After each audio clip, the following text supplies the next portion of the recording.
بسم اللہ الرحمن الرحیم۔ ابن عباس سے روایت ہے کہ حضرت عمر ایک صبح نماز کے لیے مسجد پہنچے تو آپ نے دیکھا ایک شخص محراب میں سویا ہوا ہے۔ آپ نے اپنے غلام کو حکم دیا اسے بیدار کیا جائے۔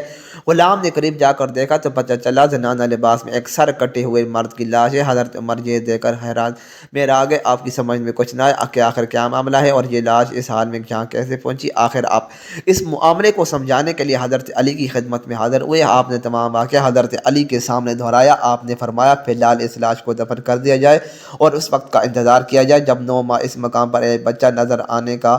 اس وقت تمام حال سب کے سامنے کھول کر آ جائے گا۔ حضرت عمر نے آپ سے دریافت کیا کہ یہ سب کچھ کیا ہے اور آخر 9 ماہ بعد بچہ کہاں سے آئے گا۔ آپ نے فرمایا مجھے میرے بھائی حبیب خدا نے اس معاملے کی خبر پہلے ہی دی تھی کہ اس لیے اس وقت کا انتظار کیا جائے۔ وقت گزرتا گیا۔ ٹھیک 9 ماہ بعد ایک صبح حضرت عمر مسجد میں داخل ہوئے، اس مقام پر جہاں کچھ عرصہ پہلے ایک سر کٹے ہوئے مرد کی لاش ملی تھی۔ اس محراب سے ایک بچے کی رونے کی آواز آئی۔ آپ قریب گئے اور اس بچے کو گود میں اٹھا کر بھی اختیار فرمایا بے شک اللہ کا رسول بھی سچا ہے اور اس کے ابن عمر بھی بچے ہیں۔ آپ اس بچے کو لے کر حضرت علی کے پاس گئے۔ حضرت علی نے فرمایا اس بچہ کے لیے ایک انصار دایا کا انتظام کیا جائے جو اس بچے کو دودھ پلائے، اس کا تمام خرچہ بیت المال سے ادا کیا جائے۔ آپ کے حکم کے مطابق ایسا ہی کیا گیا۔ کچھ عرصے بعد رمضان آئی۔ حضرت علی نے فرمایا اس بچے کو اچھی پوشاک پہنا کر عید کے دن مسجد میں لے جایا جائے اور دایا کو حکم دیا جو عورت اس بچے کو پیار کرے اور یہ کہے کہ اے مظلوم، اے پسر مظلومہ، پاس اس عورت کو میرے پاس لایا جائے۔ دایا آپ کے حکم کے مطابق بچے کو اچھی پوشاک پہنا کر مسجد لے گئی۔ وہاں اس نے دیکھا کہ ایک خوبصورت لڑکی نے اگر اس بچے کو پیار کیا اور وہی الفاظ دہرائے۔ پھر جب وہ جانے لگی تو دایا نے اس کا دامن پکڑ لیا اور کہا میں تجھے حضرت علی امیر المومنین کے پاس لے جاؤں گی۔ لڑکی پریشان ہوئی اور کہنے لگی خدا را ایسا نہ کر، مجھے حضرت علی کے سامنے نہ لے جا، مجھے شرمندگی ہوگی۔ دایا اس کو چھوڑنے پر راضی نہ ہوئی۔ آخر اس لڑکی کو کافی پیسوں اور اچھے کپڑوں کا لالچ دیا اور کہا کہ تو حضرت علی کو کچھ نہ بتانا اور یہ بتانا کہ مجھے کوئی عورت ہی نہیں ملی تھی اور اگر اس طرح تو عید الاضحیٰ کے دن بھی مجھے اس بچے سے ملا دے گی تو میں تجھے اس سے زیادہ کچھ دوں گی۔ دایا اس لالچ میں آ گئی اور وعدہ کیا کہ حضرت علی کے سامنے کچھ نہ بتاؤں گی۔ دایا حضرت علی کی خدمت میں حاضر ہوئی۔ حضرت علی نے دریافت کیا تو دایا نے جواب دیا مسجد میں نہ تو کسی عورت نے اس بچے سے پیار کیا اور نہ ہی کسی نے وہ الفاظ ادا کیے جو آپ نے ارشاد فرمائے تھے۔ آپ نے دایا کا کلام سننے کے بعد فرمایا تو سب کو جھوٹ کہہ رہی ہے، تو سچ تو یہ ہے کہ وہ جوان لڑکی آئی تو اس کا دامن پکڑا، اس لڑکی نے تیرے سامنے التجا کی اور مجھے انعام کا لالچ دے کر بیچ دیا اور تو مان گئی اور تو نے وعدہ کیا میں عید الاضحیٰ کے دن بھی پھر اس بچے کو لاؤں گی جس کے عوض وہ لڑکی مجھے انعام سا دے گی۔ آپ کی زبان مبارک سے سچ سننے کے بعد دایا گھبرا گئی، عرض کی مجھے معاف فرمائیں، اب میں کبھی جھوٹ نہ کہوں گی، آپ حکم دیں تو میں اس عورت کو گرفتار کر کے آپ کی خدمت میں حاضر کروں۔ آپ نے فرمایا نہیں، اب تم عید کا انتظار کرو، جب وہ تمہیں ملے تو میرے پاس لے آیا نا۔ بس وقت گزرتا گیا، عید الاضحیٰ کا دن آیا۔ دایا بچہ کو اچھی پوشاک پہنا کر مسجد لے گئی۔ ابھی کچھ ہی دیر گزری تھی کہ وہ جوان لڑکی آئی اور بچے کو اپنی گود میں لے کر پیار کرنے لگی۔ دایا نے اس کا دامن پکڑ لیا اور کہا آج میں تجھے حضرت علی کے پاس ضرور لے جاؤں گی۔ لڑکی نے لا کہا مگر دایا نہ مانی۔ دایا اس لڑکی کو ساتھ لے کر حضرت علی کی خدمت میں حاضر ہوئی۔ آپ نے اس سے مخاطب ہو کر فرمایا کہ جو کچھ گزرا ہے میں بیان کروں یا تم کروں گی؟ لڑکی نے عرض کی میں خود بیان کرتی ہوں۔ لڑکی نے بیان شروع کیا میرا باپ عمر بن سعد جو رسول خدا کی حمر کعبی میں شہید ہوئے، میری ماں حضرت ابوبکر کے دور میں انتقال کر گئی، میں تنہا رہ گئی، ہمسائے کی لڑکیوں کے ساتھ مانوس ہو کر انہی کے ساتھ وقت گزارتی رہی، ہمسائے کے سب لوگ میرا بہت خیال رکھتے۔ ایک دن کا ذکر ہے کہ میں ہمسائے کی چند انصار مہاجرین لڑکیوں کے ساتھ بیٹھی تھی کہ ضعیف عمر کی عورت ایک ہاتھ میں لاٹھی اور دوسرے ہاتھ میں تسبیح تھی ہماری طرف آئی، سب لڑکیوں سے ملی، سب کا نام دریافت کیا، سب کی خیریت دریافت کی، آخر مجھ سے ملی، میرے نام پر دریافت کیا، میں نے بتایا میرا نام جمیلہ ہے، میرے باپ عمر بن سعد تھے جو شہید ہو چکے ہیں، میری ماں بھی انتقال کر چکی ہے۔ اس بوڑھے نے پوچھا کیا تیری شادی ہوئی ہے؟ میں نے کہا نہیں۔ یہ سن کر کہنے لگی تو کیسے لڑکی ہے بغیر شوہر کے زندہ ہے؟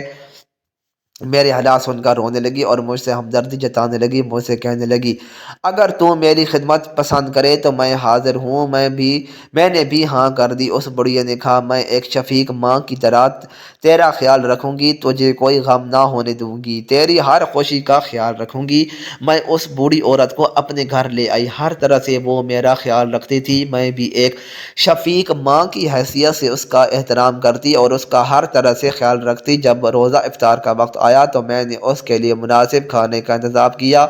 بڑھیا اس کھانے کو دیکھ کر رونے لگی اور کہا اے دختر میں تو اللہ والی ہوں، میری یہ غذا نہیں، مجھے صرف نمک اور جو کی روٹی چاہیے، یہ میری خوراک ہے۔ غرض اس بڑھیا نے ہر طرح سے اپنی پارسائی کا سکہ میرے دل میں اس طرح جما دیا کہ میں اسے اپنا نگہبان سمجھنے لگی۔ ایک دن کہنے لگی مجھے زمانے سے بڑا ڈر لگتا ہے، میں تو تنہا رہتی ہوں، کہیں ایسا نہ ہو جائے میں حاجت کے لیے باہر جاؤں، مجھے کچھ ہو جائے، اس لیے تجھے ایک اچھے ساتھی کی ضرورت ہے جو تیرا ہر طرح سے خیال رکھے۔ اگر تو اجازت دے تو اپنی بیٹی کو لے آؤں جو تیری ہم عمر ہے، جو کہ انتہائی متقی اور پرہیزگار و نمازی ہے۔ میں نے اس لڑکی کی اتنی تعریف سنی تو میں بے اختیار کہا کہ اسے فوراً لے آؤ، اس طرح میرا دل بھی بہل جائے گا اور اس سے محبت سے اچھے اثرات مرتب ہوں گے۔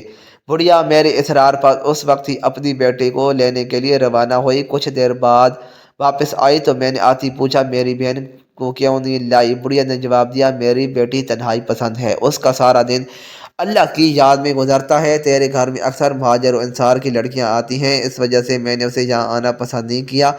بڑھیا کا جواب سن کر میں اور زیادہ متاثر رہی اور میرے دل میں اس لڑکی سے ملنے کی تڑپ اور بڑھی۔ میں نے بڑھیا سے وعدہ کیا میں کسی کو اپنے گھر میں نہ آنے دوں گی، آپ فوراً جا کر میری بہن کو لے آئے۔ بڑھیا میرے اصرار پر اس وقت روانہ ہوئی۔ کچھ ہی دیر بعد بڑھیا ایک جوان عورت کو اپنے ہمراہ لیے ہوئے اندر آئی اور اس عورت نے اپنے جسم کو چاروں طرف سے چھپایا ہوا تھا، صرف اس کی دو آنکھیں نظر آ رہی تھی۔ یہ جوان عورت دروازے پر آ کر کھڑی ہو گئی۔ میں نے کہا بہن اندر کیوں نہیں آتی؟ بڑھیا نے جواب دیا یہ لڑکی بڑی حیادار ہے، اسے شرم آتی ہے، یہ کہہ کر باہر چلی گئی، میں اپنے گھر کو تالا لگا کر ابھی آتی ہوں۔ بڑھیا کے جانے کے بعد میں نے اس عورت سے کہا بہن برقع اتار کر آرام سے بیٹھو، یہ تمہارا اپنا گھر ہے۔ اس عورت نے سر کے اشارے سے باہر کے دروازے کو بند کرنے کے لیے کہا۔ میں سمجھ گئی کہ باہر کا دروازہ کھلا ہوا ہے، یہ چاہتی ہے جو کر دیا جائے۔ میں نے دروازہ بند کر کے اندر کے کمرے میں داخل ہوئی۔ وہ عورت اس طرح کپڑا لپیٹ کر پلنگ پر بیٹھی، میں نے ہاتھ سے اس کی چادر کھینچی تو یہ دیکھ کر میں پریشان ہو گئی، یہ عورت نہیں بلکہ سیاہ داڑھی والا ایک بلند و قامت مضبوط جسم کا ایک مرد ہے۔ میں اسے دیکھ کر آپے سے باہر ہو گئی۔ میں نے کہا کیوں جو یتیم پر ظلم کرتا ہے خدا کا خوف کر، کیوں میری رسوائی کرتا ہے؟ کوئی دیکھ لے گا تو میں کہیں کی نہیں رہوں گی، خدا کے لیے خاموشی سے یہاں سے نکل جا۔ لاکھ اس کی التجا کرتی رہ گئی مگر اسے مجھ پر رحم نہیں آیا۔ میں اس کے قریب سے اٹھ کر بھاگنا چاہتی تھی مگر اس ظالم نے مجھے اپنے مضبوط بازو میں مجھے زور سے سمیٹ لیا، اسے مجھ پر رحم نہیں آیا، اس نے مجھ پر اپنی گرفت مضبوط کر دی اور میں بے بس پر اور مجبور ہو گئی چیخ و پکار اس لیے نہ کی کہ ہمسائے کے لوگ مطلع ہو جائیں گے اور میری رسوائی ہوگی۔ میں اس کے چنگل میں بری طرح گرفتار ہو چکی تھی۔ بالآخر اس ظالم نے مجھ پر ظلم کیا، میری دو شیر کی چاک کر دی۔ یہ سیاہ مرد اپنی مستی میں مدہوش تھا۔ میں نے قریب پڑی ہوئی چھڑی سے اس پر وار کیا اور پہلی وار میں اس کی گردن تن سے جدا کر دی۔ جب رات ہوئی تو اس کی لاش مسجد کے محراب میں رکھ دی۔ کچھ دنوں بعد احساس ہوا کہ حمل ٹھہر گیا ہے۔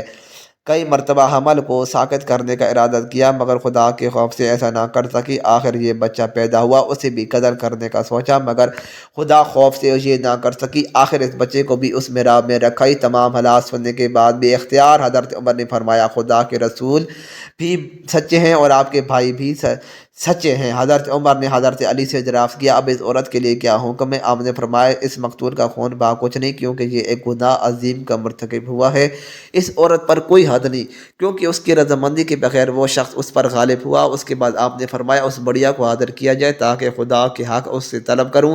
حضرت علی نے دایا کو حکم دیا بچے کو اس کی ماں کے سپرد کیا جائے۔ دوسرے دن تلاش کے بعد اس بڑھیا کو حضرت علی کی خدمت میں پیش کیا گیا۔